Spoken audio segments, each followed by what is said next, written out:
All right, Shalom. Shalom, Shalom. First and foremost, I want to give all praise, all honor, and all glory to Yahweh, Bahashem, Yahushai, Baha, Rakha, Kodash. I'd also like to give double honors to my elders and apostles of Great Millstone that do well. And I would like to say peace and salutations to the Lord's elect, the hopeful elect, and 1/3. And Lord's will, this lesson will be edifying and exhorting to the sincere sheep of Yahweh, Bashem, Yahushai, Baha, Rakha, Kodash.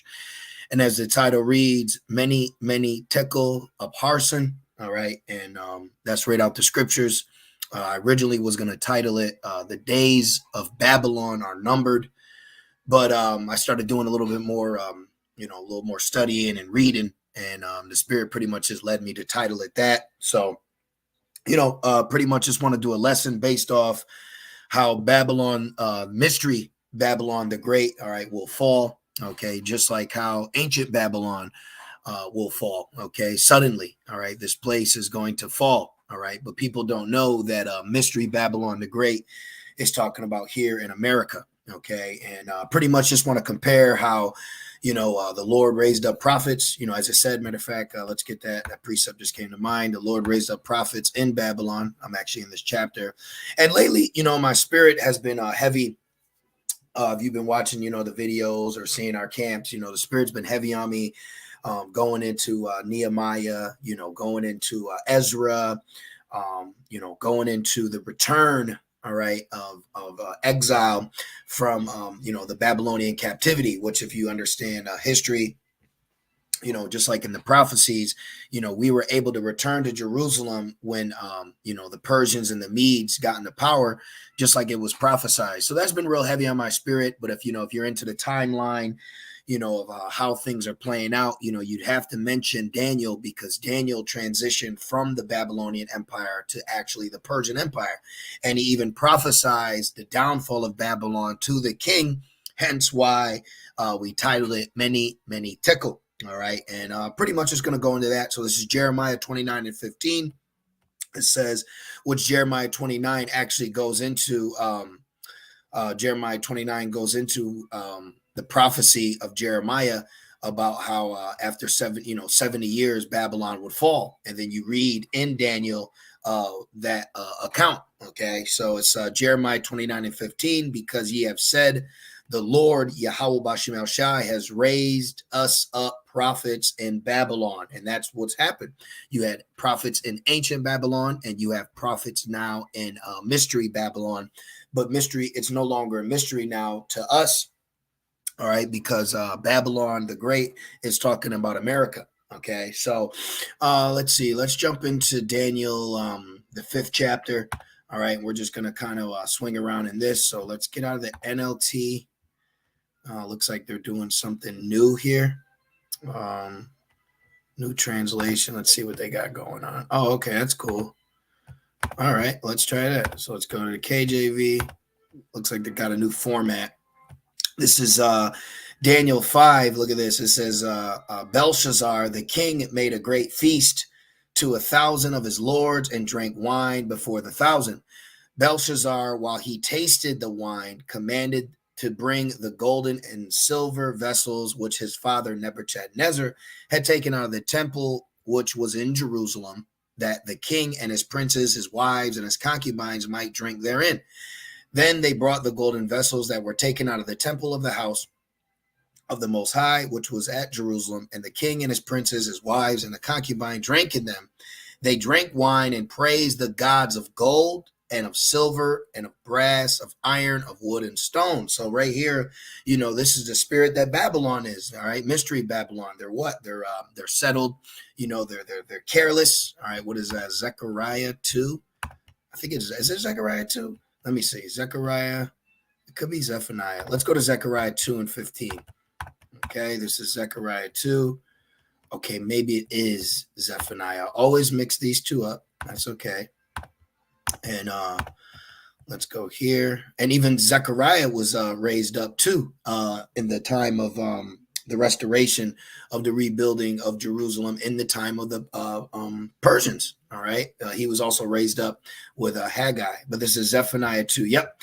Zephaniah 2 and 15. This is the rejoicing city. So just like the ancient Babylonian king, All right. You have this spirit in Babylon today. All right. Well, eating and drinking, days of Noah, giving into marriage, not having a care in the world, blaspheming, being demons, doing all types of vile things, and you see even these churches right now, they're number one when it comes to wickedness, and they use the Bible as a cloak. Okay, you just had some demonic Easter, some crazy stuff going on, but that's the spirit that these people are in. Without a care in the world, not caring what they're doing, who they're doing it to. They don't care about the Lord. This is that same spirit that you see, just like you seen back then. All right, this is the rejoicing city that dwelt carelessly. Okay, and you can tell that this country is careless because the people are out of shape. All right, they're overweight. When you look at your average, Babylonian citizen, they're not fit. They're not ready. They're not ready for anything. Anything that happens, some kind of catastrophe, power outage, you name it. They are not ready nor prepared, nor do they care to be prepared. You see, and it says that said in her heart, meaning this is a spirit. There's a spirit over these Babylonian people where they're not worried about anything, just like the ancient wicked Babylonian empire. It says, I am, and there is none beside me. How is she become a desolation, a place for beasts to lie down in? Everyone that passes by her shall hiss, ooh, and wag his hand. You see? So this is ultimately the end all be all for this careless, wicked, wretched empire. All right. And why I find this so edifying and intriguing is we read in times past about empires that were in this spirit and then they fell. Just like when you go to Peter's, let's put in sample just real quick.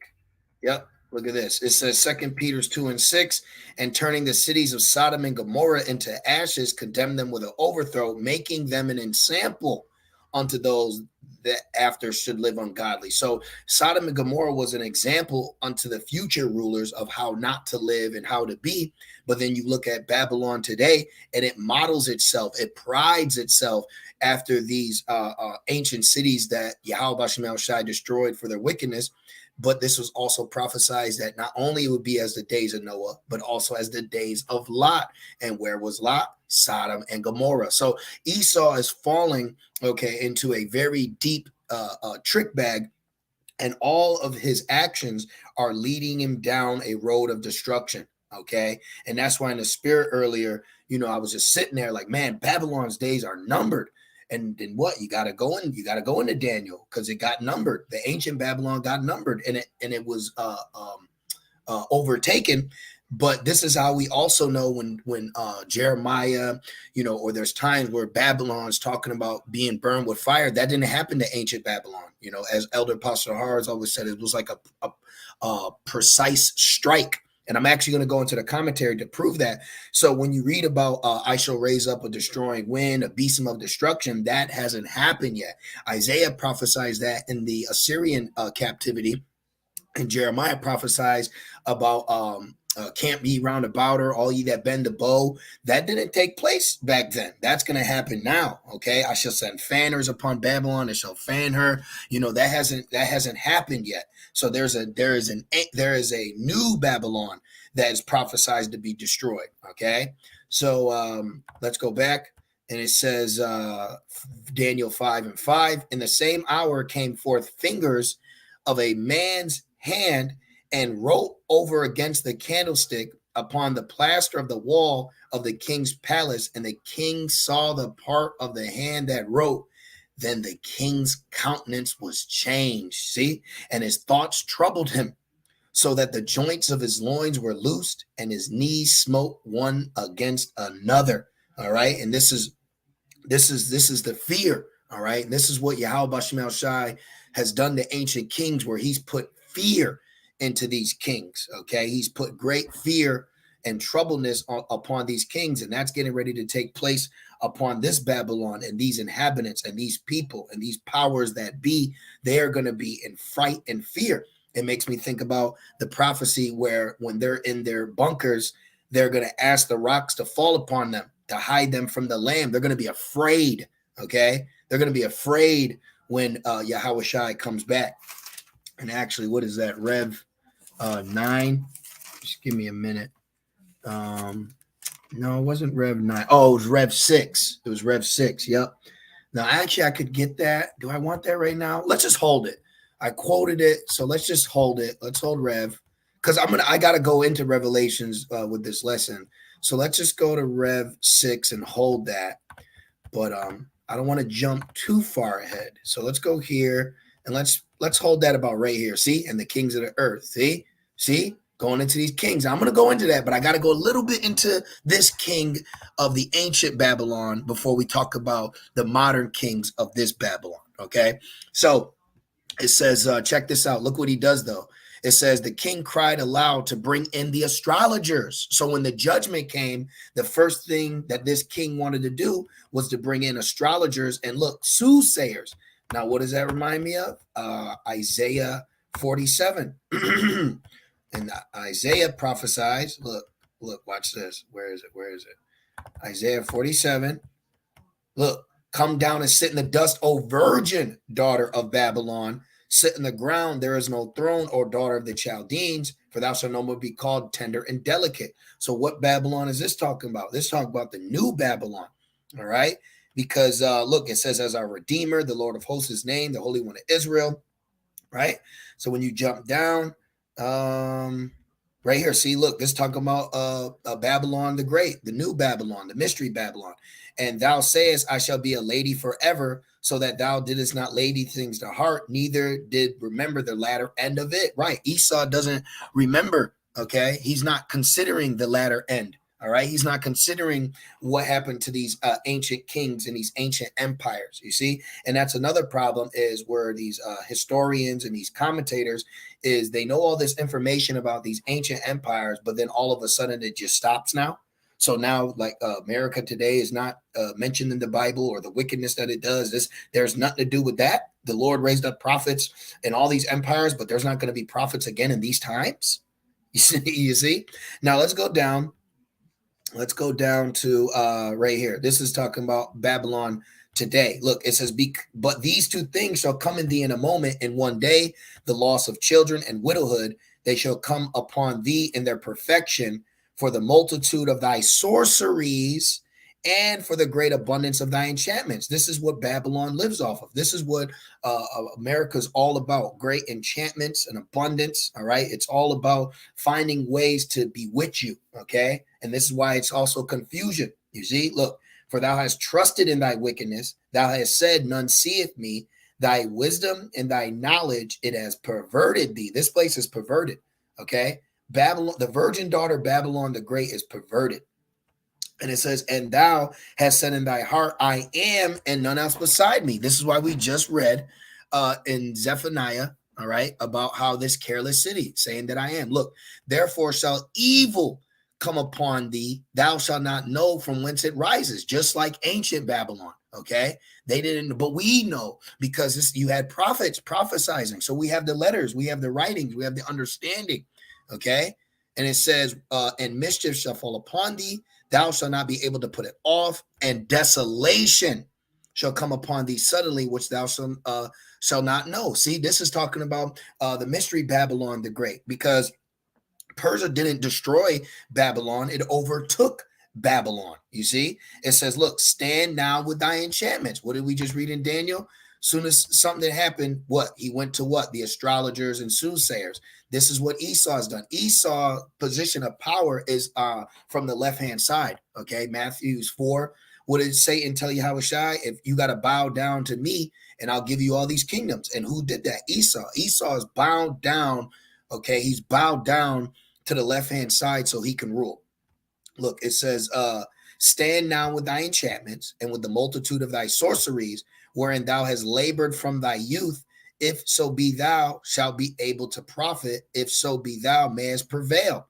Thou art wearied in the multitude of thy counsels. Let now the astrologers, the stargazers, and you actually had a woman who wrote a book. She said she was the, what did she say? I was the astrologer for the presidents.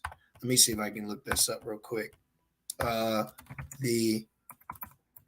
me do this. The astrologer for the presidents. Yeah, the astrologer for the president. See, yep, see, right here. Right here. Joanne Quigley of San Francisco, California, was an astrologer best known for her astrological advice to who? Reagan. Okay. And I was actually, look at this. How Nancy Reagan let her astrologer control the presidency. See? So Esau is in that, he's in the same spirit. Okay. He's in that spirit that these ancient kings that fell were in. Okay. And he's deceived just like they're deceived, just like Belshazzar. What was his name in Daniel 5? Belshazzar, Nebuchadnezzar's son, just like him. And even Daniel had to tell him, like, man, you lifted up with pride. Just like as we telling you, you're bugging, man. You lifted up with pride. You understand what's going on out here, you see? And I remember reading into this where at a certain time of a certain day, she would have the president stand in she would have him stand in something when like certain things would align. You see? This isn't the tale of a hero. Rather, it is a story, a villain known as the astrologer of the president in the not too distant future, blah, blah, blah, blah, blah. Okay, so it's just like more of a nonfiction, but this is real, okay, because it's right here. This is actually real, okay? See? How Ronald Reagan's wife, Nancy, let her astrologer control the presidency because this is how Esau has his power. See, all this proves this is witchcraft. All that zodiacs and all that, the gods of stones and spirits, these heathens, okay, they get enchanted on the left-hand side for power. That's all that's going on. Mystery Babylon the Great, all right, has left-hand magic that has people in gross darkness, has their minds, just completely finished and through. So what I want to do is, it says, watch, it says Daniel 5:7, the king cried aloud to bring the astrologers and the Chaldeans and the soothsayers. And this is why Isaiah is telling the new Babylon, hey, go cry into them because you used all these things to prosper. You used the horoscopes. You used satanic energy. You used all this left-handed power, if you will, to stay in power. So now the Lord is prophesied, telling you, well, hey, go call on those gods, use those gods and see if they can deliver you. Just like how the Lord's saying that to the wicked Israelites, go call on the gods you chose and let's see if they can deliver you in your time of trouble. So that's what the Lord is telling Esau now, hey, call on the gods you chose. You did all this wickedness. You profane, you blaspheme, you did all this terribleness. And now when I bring judgment, now you, hey, use what you got in the power. Try to use that to keep you in power, And it says, and the king spake and said to the wise men of Babylon, see, like now you got your counselors, you got all these so-called wise men of Babylon, scientists, all right? And I want to share something with you, but I don't want to give it away too soon. So let me just keep reading and then I'll tie it in. It says, whosoever shall read the writing and shew me the interpretation thereof shall be clothed with scarlet and have a chain of gold about his neck and shall be the third ruler in the kingdom. See, and this even goes to show you why there's certain people in positions of power, because there's certain things that they're used or what they do for Esau and his rulership. Now let's jump down because we know that Daniel interprets the writing on the wall. So let's go down to about let's see. Where do I want to start at? I think it's 25. I think I want to go right to 25. Let's see. Just give me a minute. I was just reading this. Yeah, let's start at let's start up. That's Daniel's 5:20. It says, but when his heart was lifted up, okay, because he's rebuking him. Let's start at 18. It says, O thou king, the most high God gave Nebuchadnezzar thy father a kingdom and majesty and glory and honor. And for the majesty he gave him, all people, nations, and language trembled and feared before him. Is that not what Esau has right now? All nations. Let's prove it. Okay, Rev 18.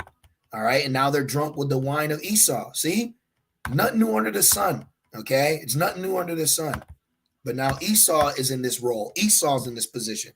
Revelations 18:3. For all nations have drunk of the wine of the wrath of her fornication, and the kings of the earth have committed fornication with her, and the merchants of the earth are waxed rich through the abundance of her delicacy. See, you see.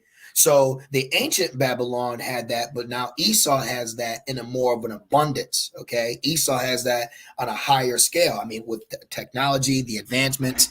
Okay, all these things play a major part. All right. Esau's been given the latter end of the heathen's reign. And with that came what? Inventions, miracles, greater technology than they had, all the satellites, social media, news, media, goddess of illusion, all these things. Okay. All these things, you see? So let's keep going. All right. Compare and contrast. And it says, trembled in fear before him. Right. Do not people tremble in fear before this Babylon now? Do they not fear? Do they not reverence? You see?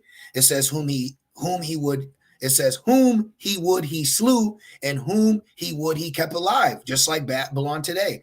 Esau says, who's the boogeyman? He said, who's the good guy? Don't trust him. You can trust this. All right. He's the nayer and sayer. And whom he would set up and whom he would put down. But when his heart was lifted up and his mind hardened in pride, he was disposed from his kingly throne, and they took his glory from him. Now, let me jump down.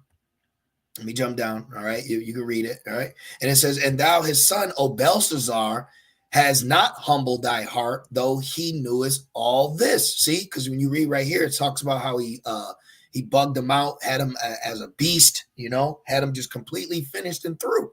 And his son that reigned in his stead didn't take that into consideration. Like now, Esau's not taking into consideration the ancient empires that fell, but that's because he's playing the part just like all the other ancient kings. And I'll further prove that with this.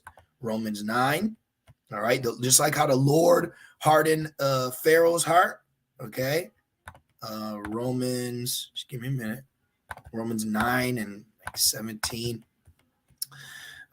Romans 9:17. For the scripture saith unto Pharaoh, even for this same purpose have I raised thee up, that I might shew my power in thee, and that my name might be declared throughout all the earth. See? So the best thing a heathen can do is reverence the power of Yahweh B'Shem El Shai and understand that it's Yahweh B'Shem El Shai's will that's going to play out, not yours. But these kings that we read about, they were drunken, they were possessed, they were drunken with pride and fornication and lust and greed. There was all these things that had them in a different mindset, and it kept them there. Okay. And that's what's going on right now. Esau is being kept in a certain mindset and spirit to ultimately fulfill prophecy. Okay.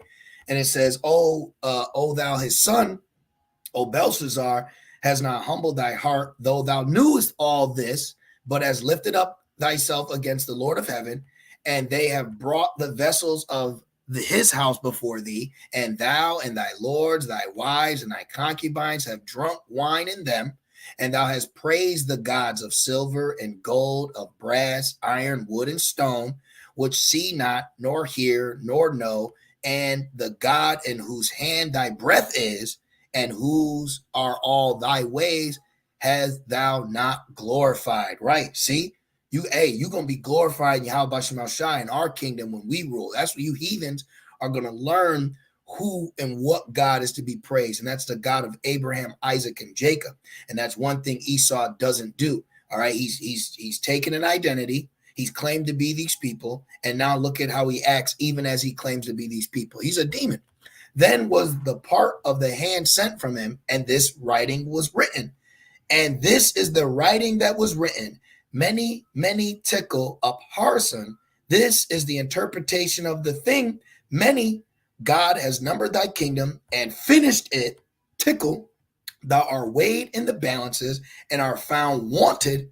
Perez, thy kingdom is divided and given into the Medes and the Persians. So right here, Daniel is letting this king know that, hey, God has said your time's up. Yahweh B'Shem El Shai is saying that your time is finished.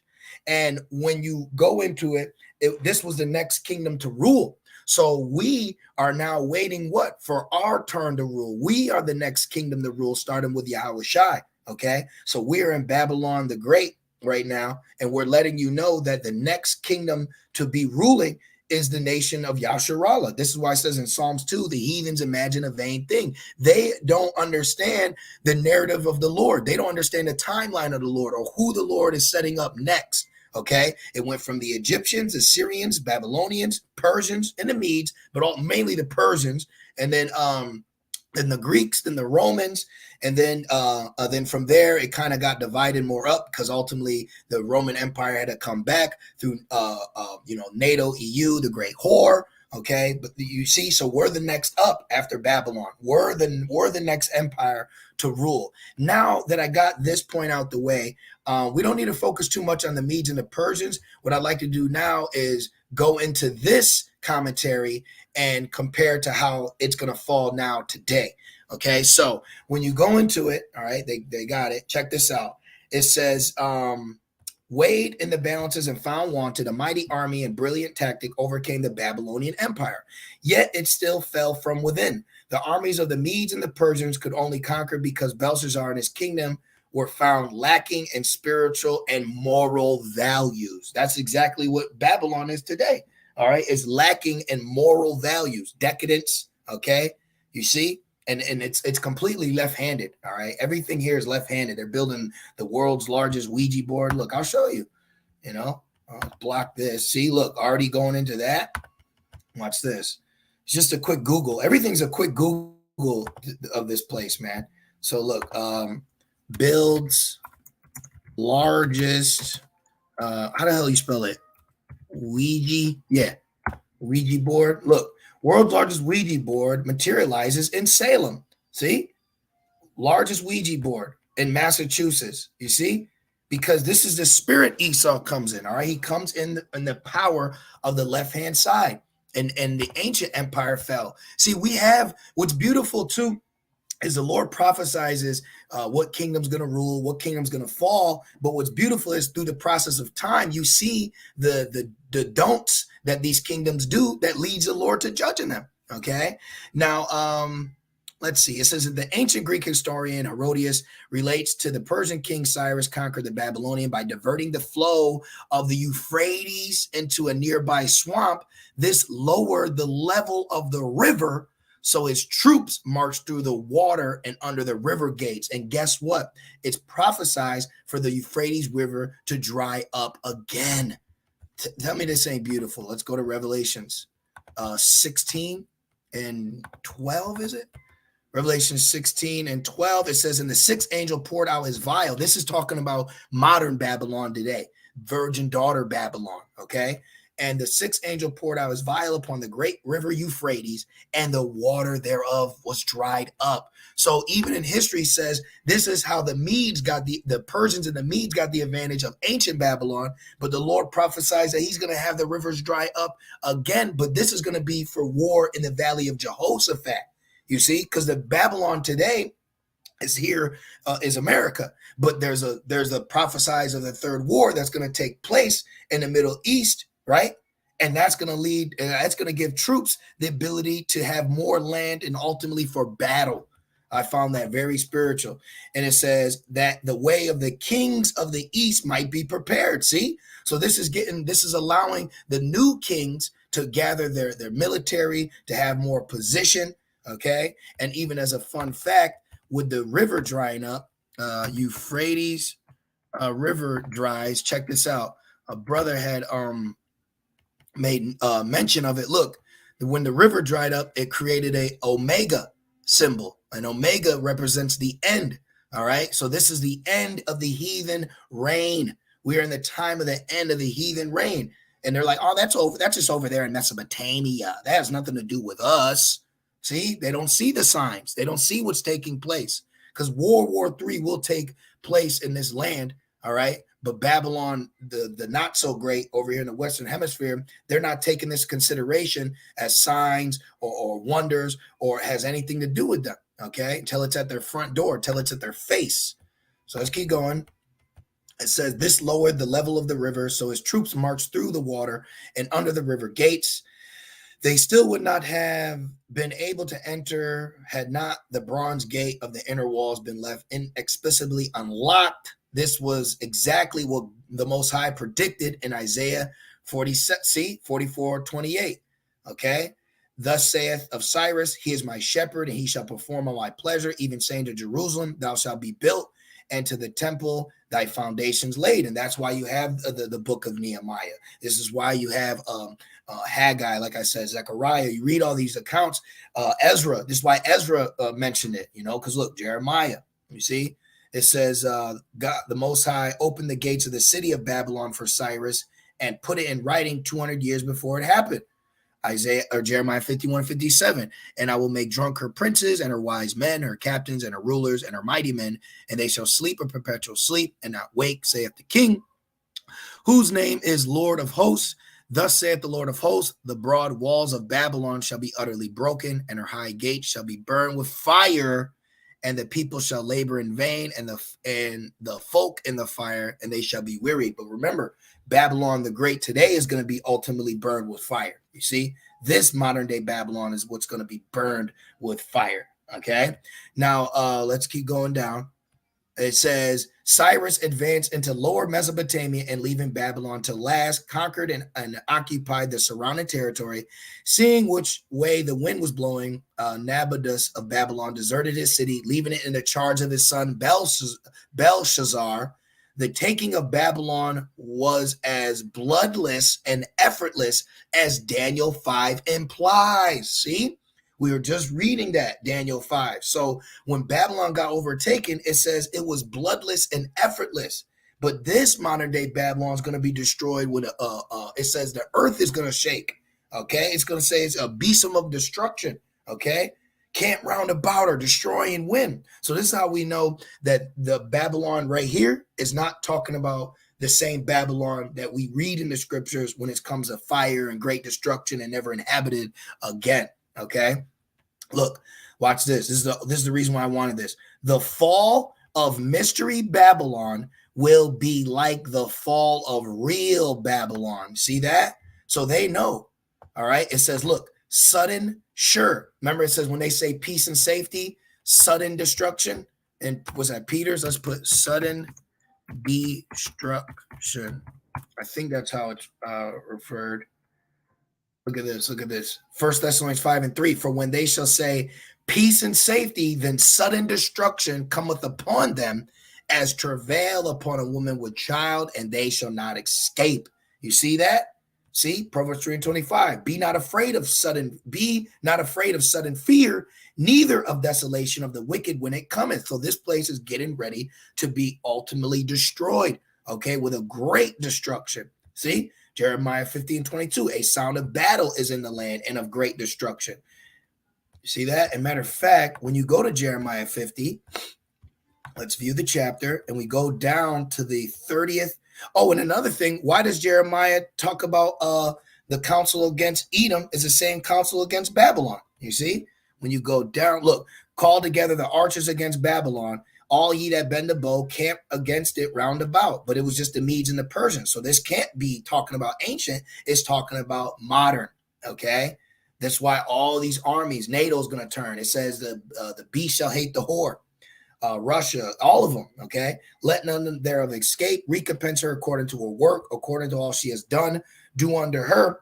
Wait, it says, look, recompense her according to work. Do unto her. And it also goes, do unto her double, but the Persians didn't do unto her double. You see, it says, for she has been proud against the Lord, and it says against the Holy One of Israel. Where is it? Where is it? Right here. Look at this. Look at this. It says, behold, I am against thee, O thou most proud, saith the Lord power, for thy day is come, the time that I will visit thee, and the most proud shall stumble and fall, and none shall raise him up. And I will kindle a fire in his cities, and it shall devour all round about him. That didn't happen when the Persians took over. That's going to happen now. Okay. Oh, and another example, look, thus saith the Lord of hosts, the children of Israel and the children of Judah were oppressed together. No, they not in ancient Babylon, in modern Babylon. Remember, the northern kingdom left during the Assyrian captivity. And then after the Assyrian came the Babylonian. So this can't be talking about ancient Babylon. It's talking about modern Babylon today. And all that took them captive held them fast. They refused to let them go. See? See? So this is talking about the modern Babylon. Look, their Redeemer is strong. The Lord of hosts is his name. He shall thoroughly plead their cause, that they may give rest to the land and disquiet the inhabitants of Babylon. All right. And that's going to take place through the third woe. Okay. That's going to take place through the third woe. Look, as the Most High overthrew Sodom and Gomorrah and the neighbor cities thereof, saith the Lord, so shall no man abide there, neither shall any son of man dwell therein. Ancient Babylon didn't fall this way.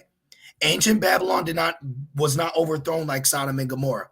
Okay, modern Babylon will. Now watch this. It says the fall of mystery Babylon will be like the fall of real Babylon, sudden, sure, and in the midst of her worst blasphemies. You're seeing the blasphemies of Babylon today. Empires do not stand by human might, man-made machines and missiles. There is not a wall high enough nor thick enough to prevent a nation from falling when God pronounces that nation's doom. And don't it say that? Doom and gloom. See? So they know. They know. And check this out. It says, message to the elites from CERN. Tickle. Seems like a CERN scientist struck his head in the reactor and got bopped with a particle. Now he is getting multi-dimensional messages. They think they reached God. They got one word back. Tickle. See that? They got one word back. Many, many tickle. You see? Do you remember in the Bible, the book of Daniel, there is a story of the downfall of Nebuchadnezzar, the son, Belshazzar. He had a huge party and invited all of the elite. During this party, in a drunken, debauched state, they decided to open up the sacred artifacts that they had taken from the Jews. Then the Most High responded. He wrote on the wall, many, many tickle, Upharsin.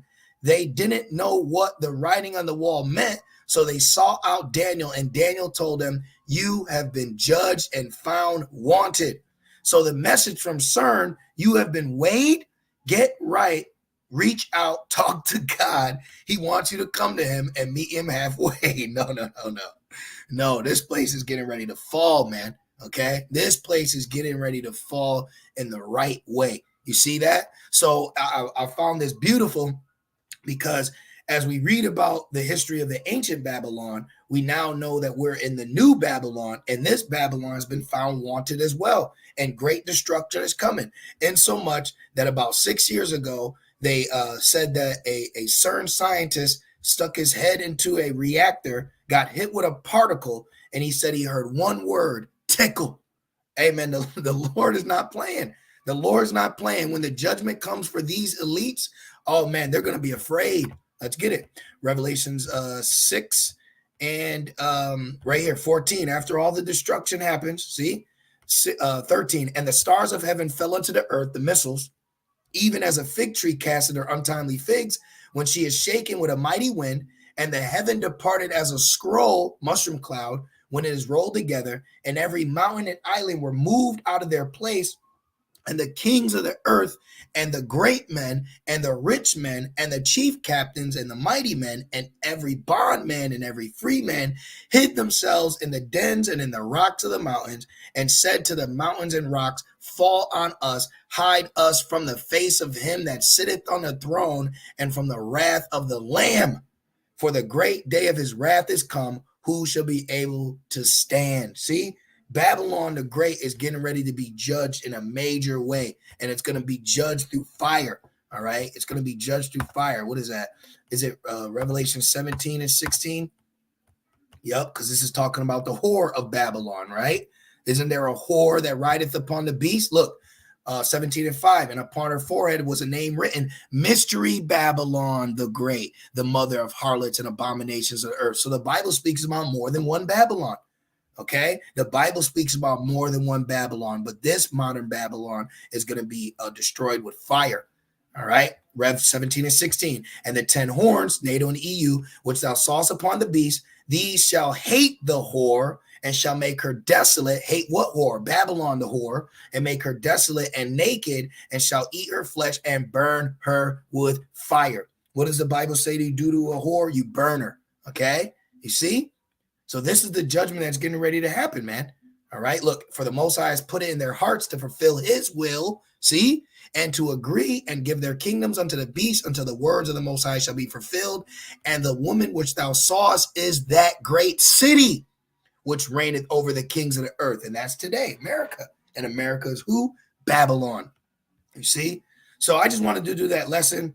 All right. I wanted to bring that edification out. I pray that it was edifying, all right, to you brothers and you few sincere sisters. Hey, this place is numbered, man. And just like ancient Babylon was found wanted and then brought down through prophecy, this modern day Babylon has been found wanted and will be brought down according to the prophecy. And that's the Lord's will. So I'd like to give all praise, all honor, and all glory to Yahweh, by Hashem, Yahushai, by Hashem HaKadosh. Double honors to the elders and apostles of Great Millstone that do well. Peace, safety, and salutations to the Lord's elect. With that being said, Shalom.